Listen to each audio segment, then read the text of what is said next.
what would happen if we actually had a more diverse and inclusive world where women and people of color were equally treated and there was no bias and we saw them at the top.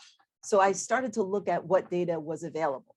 And the data that's available shows me that there's so few women on boards, but where you have them, the Fortune 500 companies with the most of them, you see these returns, 42 to 66% greater returns. Those are huge returns.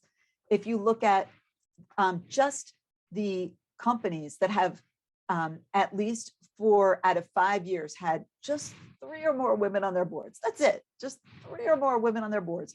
These are the kinds of returns that they got, 46 to 84% better returns. That's a huge benefit for the investment.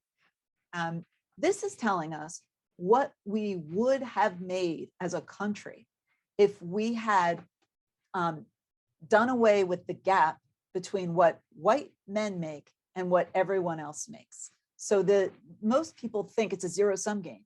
And if we start treating people, women and people of color equally, white men are going to suffer. And the truth is, no, we're actually going to all do better. It's the rising tide lifts all boats kind of outcome.